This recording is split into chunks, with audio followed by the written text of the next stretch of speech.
হযরত ইউনূস আলাইহিস সালাতু ওয়াস সালাম মাছের পেটে গিয়েছিলেন কয়দিনের জন্য? কয়দিন? 2 দিন। আর কেউ জানেন না? তো এই জানা কথাগুলো কেন আপনাদের মুখ দিয়ে বেরোয় না? হযরত ইউনূস আলাইহিস সালাতু ওয়াস সালামকে টাইগ্রিস নদীতে বড় একটা হাঙর মাছে গিলে নিয়েছিল, গিয়ে মাটির তলায় বসে গেছিল। মাছের পেটের ভেতরে তিনি ছিলেন 3 দিন 3 রাত। কয় অন্ধকারে?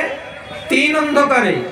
রাতের অন্ধকার, পানির অন্ধকার, মাছের পেটের অন্ধকারে। ওইখানে চলে গেছিলেন নদীর তলায়, সমুদ্রের তলায় মাছ বসে গেছিল নবী ইউনূসকে খেয়ে। উনি দোয়া করেছেন। এই দোয়াটা বড় ফজিলতের দোয়া। আপনি যত বড় মুসিবতে পড়বেন না কেন, যদি বিছানায় শুয়ে এই দোয়াটা পড়তে পারেন, তো মওত যদি আপনার লেখা না থাকে তাহলে আপনি অবশ্যই ভালো হয়ে যাবেন। এই দোয়াতে এত বড় তাসির আল্লাহ তাআলা দিয়েছেন। মুসিবতের দোয়া আপনাদের কয়জনের জানা আছে? দয়া করে হাত তুলে আমাকে সাড়া দেবেন। যেমনি শেষ হবে দোয়াটা, লা ইলাহা ইল্লা আনতা সুবহানাকা ইন্নী কুনতু মিনাজ জালিমিন। ওই যেটি হাত তুলেননি তার মানে জানেন না।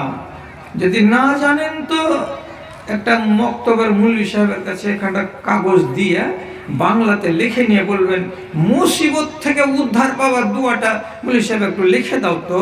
আপনার মৌলবি লিখে দিবে বাংলাতে, আপনি মুখস্থ করে নিয়েন। বড় ফজিলতের দোয়া। কি বলছে ইউনূস নবী? শেষখানে দেখেন তো, লা ইলাহা ইল্লা আনতা সুবহানাকা ইন্নী কুনতু মিনাজ জালিমিন।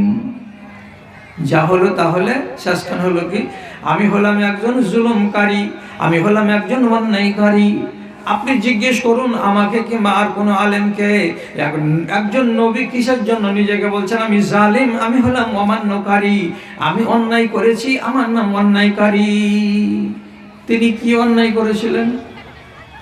যেই টাউনে তাকে পাঠা হয়েছিল সেই টাউনটার নাম হলো নাইনাওয়া।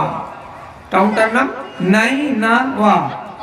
1,20,000 লোকের কাছে তাকে পাঠানো হয়েছিল, এদেরকে ঠিক করো, সোজা পথে আনো।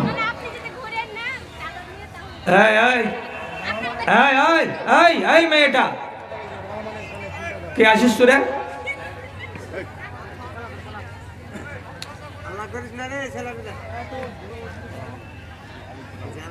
একটু শান্ত থাকো, একটু শান্ত থাকতে চেষ্টা করো, গলার আওয়াজ যেন আমি শুনতে না পাই।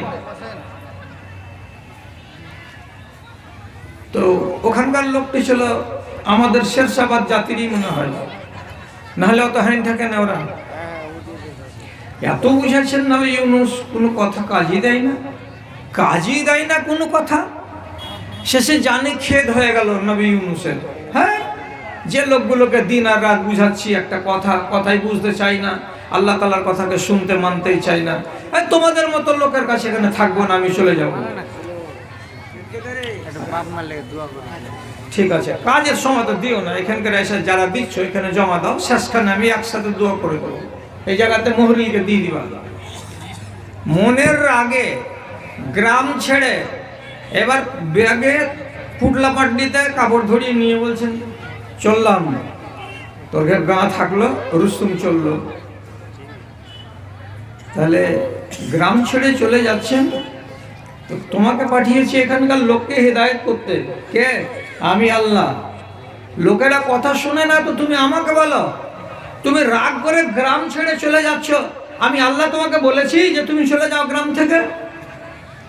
তা আমি যেখানে বলিনি তোমাকে গ্রাম ছাড়তে, তো কার আদেশে তুমি গ্রাম ছাড়লে? রাগ করে চলে যাচ্ছিলেন বিদেশে, সামনে পড়ে গেল নদী, নদীতে উঠলেন নৌকাতে। তখনকার রীতি আর নীতি ছিল এই যে নিজের মুনিবকে মালিককে না বলে যদি কেউ নৌকাতে চড়ে, নৌকা ডুববে, নৌকা যাবে না। আগে একটু দূর যেতে মাত্রই নৌকা টলতে লাগলো। তখন মালিকটা, নাবিকটা তখন হাত জোড় করে বলছে, ওরে আমার প্যাসেঞ্জারেরা, কে তোমরা আছো এই নৌকার উপরে যে নিজের মাকে কিংবা বাপকে কিংবা নিজের মালিককে বলে আসনি, নাফরমানি করে এসেছো, নৌকাটা ডুবে যাচ্ছে, আল্লাহর ওয়াস্তে নিজেকে বলো কে আছো আল্লাহর বান্দা। মালিককে বলে আসনি, তো বলো, তোমার কারণে আমার 50টা লোক ডুবে মরবে, এই কৈফিয়ত তুমি আল্লাহকে দিতে পারবা না, আল্লাহর রাস্তায় ধরা দাও, কে আসো তুমি? নবী ইউনুস বলছেন, আল্লাহ জি আমি একটা নবী মানুষ, কথাটাকে লুকিয়ে রাখবো। নাবিকের সামনে বলছে, ও ভাই আমি আছি, আমি আমার মালিককে, মালিকে হাকিকি যেটা আমার আসল মালিক, আমি আমার মালিককে না বলে তোমার নৌকাতে চড়েছি। বলছে নেমে যাও নৌকা থেকে। ওইরকম সমুদ্রে নামবে জান দিবার জন্য, হাত দিয়ে ধাক্কা দিয়ে নৌকা থেকে ফেলে দেওয়া গেল। সহি হাদিসে লেখা আছে ফালতাকা মাহুল হুত, কোরআন মাজিদের আয়াত আছে যে ওকে সমুদ্রের মাছে গিলে নিল, চাবিয়ে নিল বলেনি, গিলে নিল। যেমন কাজ করতে করতে এক একটা মাছি আমাদের মুখে চলে যায়, আর কোন তালে যে টুটিতে চলে যায়, মাছিকে কি চাবাইতে হয়? মশাকে কি চাবাতে হয়? চলে যায় ফাঁক দিয়ে, ফাঁকটা বড় জানোয়ারটা ছোট। কত বড় মাছ ছিল, এবারে গায়ে একটা আঁচড় পর্যন্ত লাগলো না, আর নবী ইউনুস একবারে মাছের পেটে। এই যে মাছের পেটে চলে যখন নিচে চলে গেলেন একেবারে, তখন খানিকক্ষণ জ্ঞান ফিরেনি। এবার হঠাৎ করে কানে শুনতে পাচ্ছেন ঝিনুকের আওয়াজ, শামুকের আওয়াজ, কিছু ছোটখাটো প্রাণী আছে তাদের আওয়াজ। তখন একজন নবী নিজে নিজে প্রশ্ন করে বলছেন, আল্লাহ এরা যে আওয়াজ করছে, তো এদের আওয়াজ কেউ শোনার যদি না আছে তা আওয়াজ করছে কেন? ঠিক তুমি এদের আওয়াজ শোনো। তো সমুদ্রে পানির তলায় যদি শামুকের আওয়াজ তুমি শুনো, তা আমার মতো একটা লোক মাছের পেটে আছি, তাই বলে কি তুমি আমার আওয়াজ শুনতে পাবে না?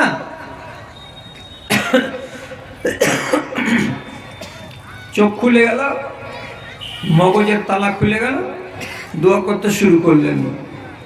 দোয়াটা কি বলছেন? শেষখানে কি শব্দটা আছে খেয়াল আছে? লা ইলাহা ইল্লা আনতা সুবহানাকা ইন্নী কুনতু মিনাজ জালিমিন। আল্লাহ তুমি পবিত্র, তুমি পাক, আমি আমার নফসের উপরে জুলুম করেছি, আমি একজন জালিম। তো তুমি এই জালিমকে মাফ দাও আল্লাহ, তোমার জাতের কসম আর তোমার জাতের পবিত্রতা গাইছি, তুমি আমাকে রেহাই দাও। 3 দিন ধরে যখন না গাড়ে দোয়া করতে লাগলেন মাছের পেটে পড়ে পড়ে পড়ে পড়ে, 3রা দিনের দিন গত হয়ে যাওয়ার পর আল্লাহ তাআলা মাছকে ইলহাম করে বলছেন, মাছ এই লোকটাকে উগলিয়ে দে নদীর কিনারায়। মাছ তাকে নদীর কিনারাতে গিয়ে উগলে বাহির করে দিল পেট থেকে। যেমন গোটা মানুষ গিলেছিল তেমনি গোটা মানুষকে বাইরে করে দিল। সারাটা শরীর ভিজে একদম জ্যাবে হয়ে আছে, আর ওই শরীরে যদি একটা খালি মাছই বসে যায়, পাটাং করে একবারে ছাপ ফুকিয়ে দেবে, পোকা হয়ে যাবে শরীরে। নবী ইউনুস কিন্তু মুসিবতে পড়ে যাবেন। আল্লাহ রাব্বুল আলামিন বলছেন, ওই আমার নবীকে বাঁচাবার জন্য কি করলাম, সমুদ্রের কিনারাতে এক নিমেষের ভেতরে আমি একটা ইয়াকতিনের গাছকে উগিয়ে দিলাম। ইয়াকতিনের মানে হলো কদ্দু, ইয়াকতিনের মানে হলো লাউ। লাউয়ের গাছে লাউয়ের পাতাতে একটা গন্ধ আছে, জীবনে কোনো মাছি বসে না, জীবনে কোনোদিন এই সমস্ত উড়া উড়া পোকাগুলো বসতে যায় না। গাছে তাকে ঘিরে নিল। 24 ঘন্টা গত হলো, গায়ের চামড়া শক্ত হলো। তারপরে নবী আবার ফিরে এলেন তার পুরাতন গ্রামে, যে আমি একটা ভুল করেছিলাম। তাহলে আল্লাহর কথাকে না মানাতে মানুষ কি হয়? জালিম হয়। এটাও শিখতে পারলেন আপনি। নবীকে যেখানে আল্লাহ তাআলা বলছেন তুমি জুলুম করেছো, তো তাহলে আর আপনি কার কাছে শিখতে যাবেন? আবার বলছি আর একটা কথা, নিজের ব্রেনটাকে একটু বড় করে নিন। কালকে কাউরির সামনে যদি কথাগুলো এক একটা ব্যক্ত করেন, তো আপনার অনেক সুযোগ হবে।